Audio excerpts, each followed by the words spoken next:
What's up, babes? It's Carlisa Victoria back with yet another video, y'all. I've been shooting back-to-back videos, so if you guys are new here, hi, welcome to my channel. If you've already been subscribed, thank you for coming back. So in this video, I wanted to talk about money habits that can keep you broke, money habits that literally can be eradicated so that your life could be elevated. Okay, so if you're new here, make sure you subscribe to the channel. If you haven't already subscribed and you keep returning, I don't know why you keep returning without subscribing. Make it make sense. So smash the subscribe button, but let's get right into this video. So money habits that really can keep you broke, sis, is not budgeting. Not budgeting your money, okay? So we're all victims of this. Well, are we victims or are we guilty of? I don't think we're victims. I think we are literally deliberately making these decisions not to make the decision to do what we're supposed to do. So at this point, we're no longer the victims, okay? We are literally the ones making the decision to do what we're doing. So let me tell you, if you can create a financial plan, a financial budget, a financial goal, think about what income you have coming in on an entrepreneurship basis, or if you're not an entrepreneur, what is your 9-to-5 yielding? Figure out how much you're making, right? So the way that I would set this up, and I'm just going to talk through things that I feel like are going to keep you broke and things that you could be doing. Problem, solution. That's what we're doing in this video. So the problem is you don't have the budget. The problem is you're not sticking to the budget because you don't have it. And the problem is you have no self-control. I'm not saying that if you dug deep enough within, you couldn't find the self-control. I'm just saying you're not exemplifying the self-control when you're walking in that store and you're just buying without it being a part of your budget. Listen, y'all, I'm not being a hypocrite, okay? Right now, I'm speaking to myself right now, okay? Well, I'm not gonna say I'm not being a hypocrite. I'm gonna say that I'm not just speaking to y'all, I'm speaking to myself as well. That's probably how I should have said it. There's times where I'm just like, oh, I want this, I'm gonna get this, da, da, da, da, da. And yes, on the budget, you may say miscellaneous and you put an amount, but I know I'll be over it. That's where I be going wrong. It's not that it don't be the category. It be over it, because I feel like, well, you only live once.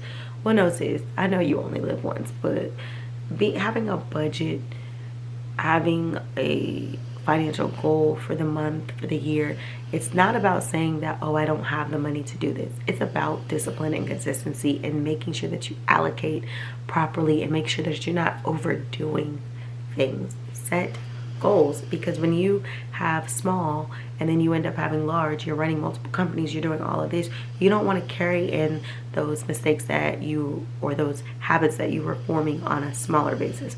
For example, if you set a $500 budget for, I don't know, accessories for the month, right? And then it comes time for the month to end and you to do your numbers and figure out what did you use versus what you budgeted out for it. And the budget was $500 and you spent $1,000, you're $500 over. That's a problem, okay? Because you're not sticking within the budget, you're not sticking within the goals. Bricks is snoring. I've said this in like all the videos, but if y'all hear the snoring, he's over there. But you're not sticking to the goals, you're not sticking to the budget. So you gotta make sure that you're doing that. Because by not doing that, you're gonna always exceed what you've set out to do. And that's not good, especially when you have big plans, big energy, big goals. You're gonna have to wanna make sure that you are sticking to the goals. So, sorry, y'all. That's basically what I wanted to say. Stick to the budget, stick to the goal. So one way to be able to do that is by setting your planners, setting your goals, setting whatever. You know, maybe you have a notebook, maybe you have a spreadsheet, maybe you have whatever. The way that I would do that is that, like I was saying before I interrupted the thought earlier, is if you're an entrepreneur and you're a corporate babe or whatever, you might want to think about like, what entrepreneurial checks am I bringing in? Like, what corporate checks am I bringing in? Figure out what is your monthly income. And then you need to figure out what is your monthly expenses. You need to subtract your expenses from your income. So you should have monthly expenses minus, monthly earnings minus monthly expenses. expenses. Once you subtract your monthly earnings, or you subtract your, let me say this properly, y'all. You want to take your earnings that you made for the month, or that you know you're making for the month. Entrepreneurship, it could be up and down, but if you have a steady corporate job, you probably know how many hours you're working, what rate you're making, and a lot of times the ratio, like you probably don't know like the ballpark and how much taxes is coming out. So between that, you want to take the earnings that you made for that month, you want to subtract it from, you want to subtract your expenses from the earnings. So it should be, so for example, let's throw numbers out there.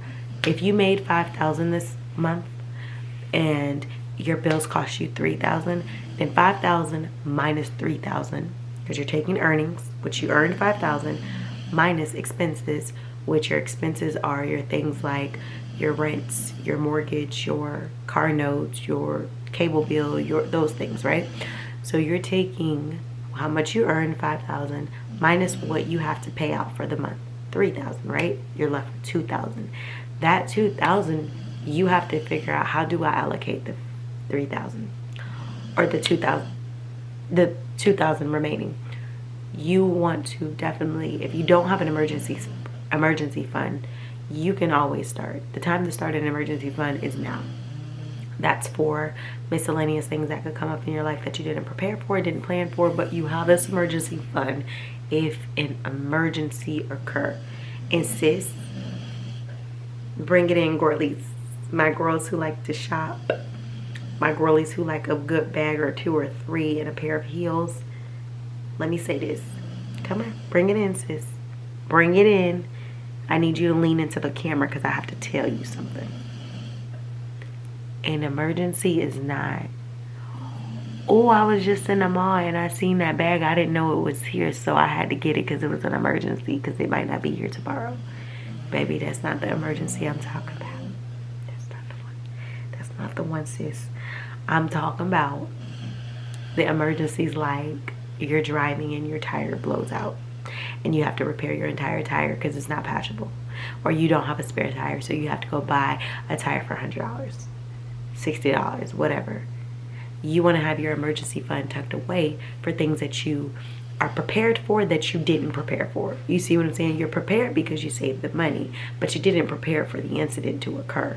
So as long as we understand, sis, that the emergency fund is for emergencies, and the miscellaneous or the treat myself self-care fund is a different fund. Just to clear that up, because I know our emergencies as little fashionistas can be different. What's the emergency? Girl, I seen these heels. I had to get them. It was an emergency. Sis, I'm not doing this with none of y'all this year. We're going to get our life. We got 5 months left of the year. We are going to get our life. We're not playing around. So with that $2,000 left from that emergency fund, you're going to want to be able to say, hey, listen, let me take 30% of that $2,000. You know what I mean?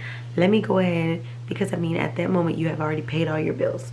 So really that $2,000 is just extra. And you may say, well, I'm not going to put my entire $2,000 into those bills, but then after you've put it into your expenses and stuff like that, and you've got that $2,000 left, then you may say, well, if we're gonna do $2,000 left, let me do $600 to my emergency fund. That's gonna leave me, that's gonna be $600 from $2,000, which is gonna put you at $1,400.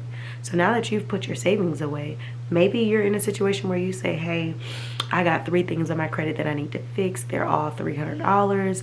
I wanted to do 3 monthly installment plans. So I'm going to do $100 every month for all 3 of those for 3 months.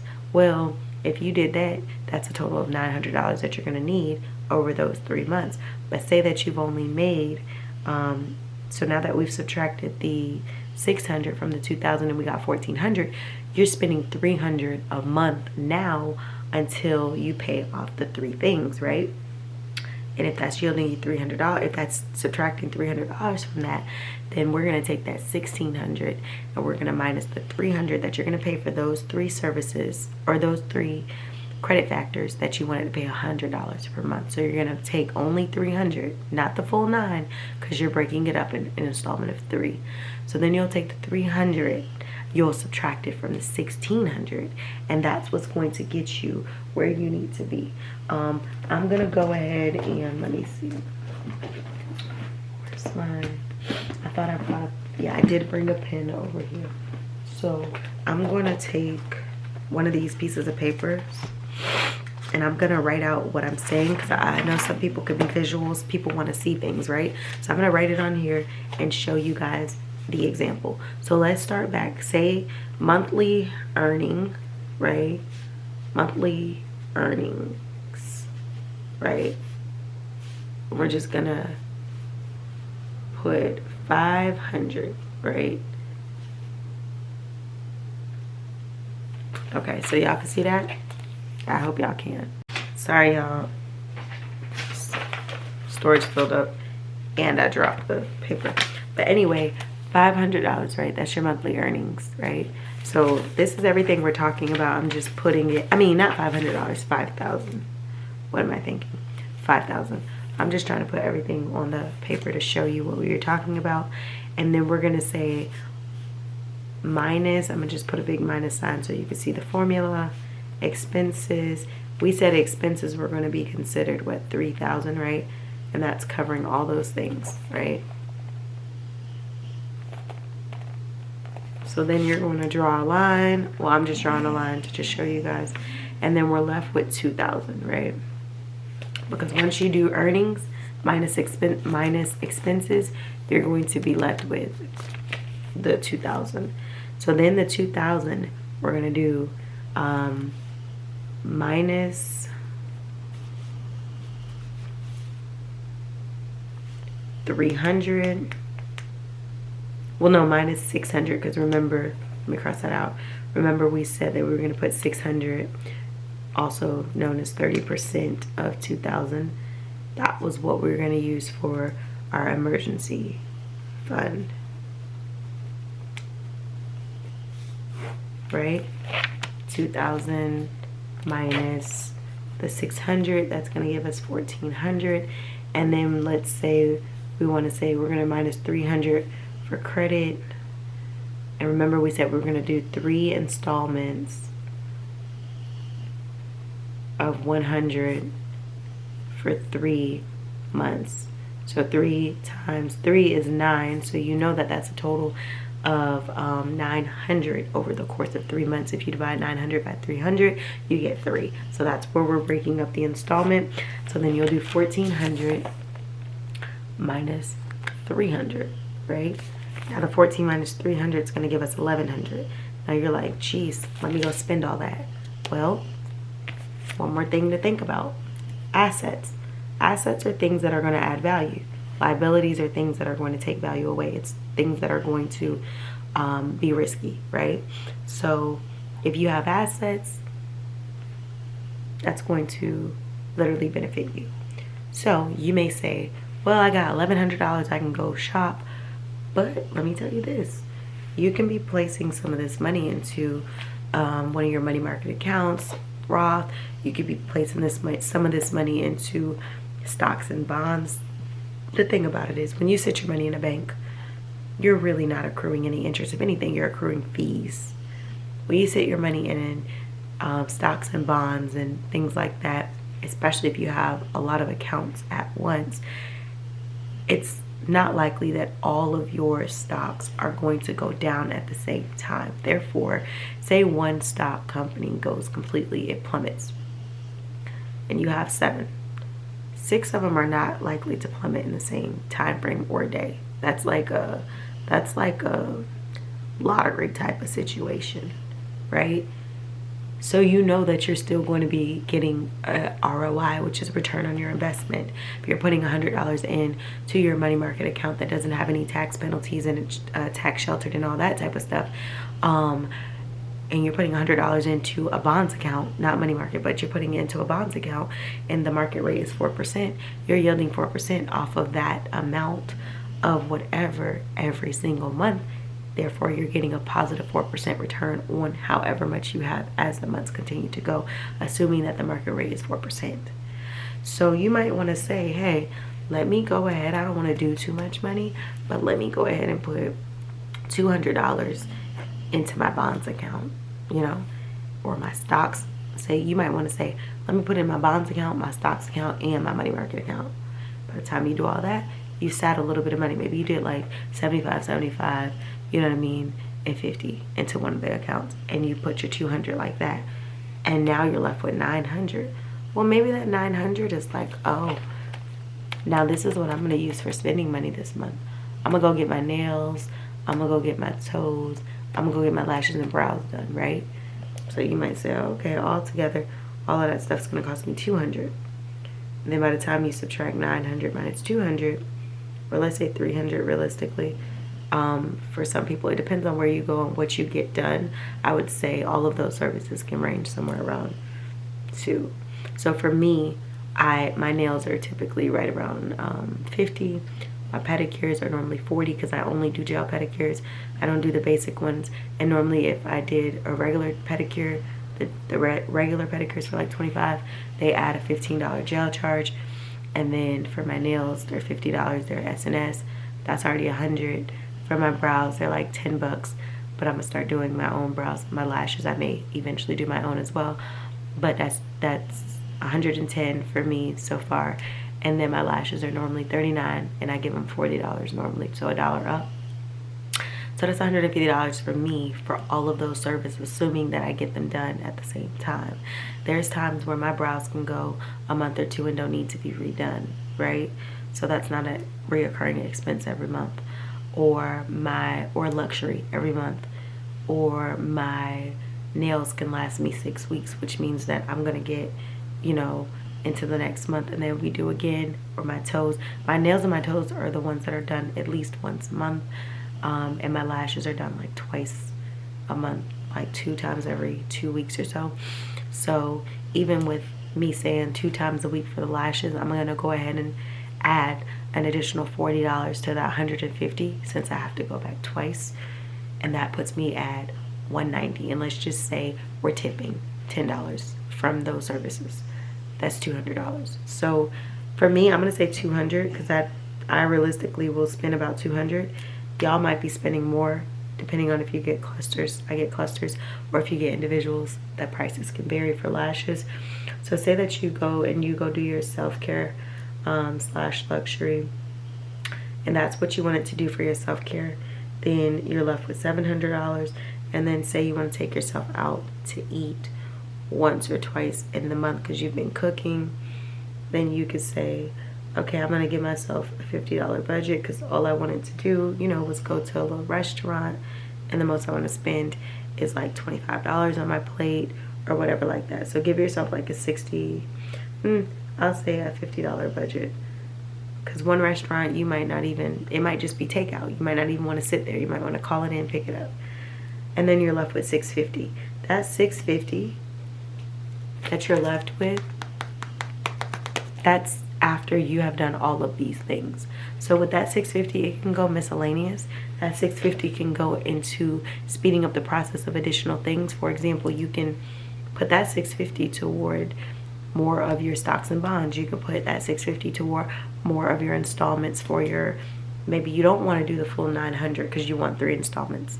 But now that you got $650 left over, you can throw it in the savings fund, or you could say, hey, let me go put that $650, let me break that $650 up, and let me take, I don't know, $200 and just add an additional, like, you know, amount to each of the, you know, different bills that you had to pay. Or get yourself ahead on the next bill. Maybe you say, well, I got $650, I don't have to put it in the savings fund, but I'll put that toward my rent, so next month all I have to do is pay a couple $100s because I paid the majority. There's ways around it. But you have got to be intentional. You got to set the goals. You need to know everything that's going in and out of your house. You need to know your cable bill. You know, you need to know your TV bill. I'm not going to say to the cent, because quite honestly, a lot of these things are not fixed expenses. These are variables. If you don't know the difference between fixed and variable, fixed is set. So like, for example, I have a credit builder account that I pay into every month, and it's literally an account for 2 years. I had it in the past, successfully completed it, and when you complete it, you're eligible to do it again if you want, and it just reports to all your bureaus. It's just a good thing to have, especially if you're someone who don't want to accumulate a lot of like additional debt. You can have that and it will report to all the bureaus. My monthly installment amount is $25. Now I was able to choose any amount, I think from $25 a month to, was it $200 or $500 a month, and you can pay that monthly amount and it affects your credit. Here's why I chose the lower amount. You would think by choosing the higher amount, it looks like, oh, she's giving more and she's paying more, so she's got to be a good paying client. No. To the bureaus, you have to understand, say you're going to go buy a house or something like that, and you're showing that you're paying $500 into a credit bill into a credit builder. That $500 that you're paying into it to a lender is going to look like, oh, she has a $500 financial obligation every month, so her debt to income ratio is going to be affected. And your debt to income is basically how much debt, like how much do you have to pay monthly compared to your income. So like, what are your earnings and how much of your expenses do you have to pay, and what are you left with? Are you left with enough to pay your mortgage on that home, or are you not? Because they don't care about anything else you got going on, sis. They want their money. And if the difference of your earnings and your expenses does not include them, baby, then you're not getting the loan. So in a credit building situation like that, the $500 a month, you may think, well, oh, it looks like I got more that I have to pay in, so that looks like I'm financially responsible because I have a higher amount. But no, that can negatively affect you if debt to income ratio becomes a thing because you decide to get a house or something. So stick with the lower number because it still has the same terms, same agreement, same whatever. The only difference is the number is different. Wouldn't you want the bank to think you have a $25 obligation opposed to a $500 obligation? Because it's going to look like an obligation even though it looks like a great thing on your credit. But to them, it's going to look different. It's going to look like she has too much to pay for. She's not going to be able to pay us back. Therefore, she can't get the loan. So think about things like that as well.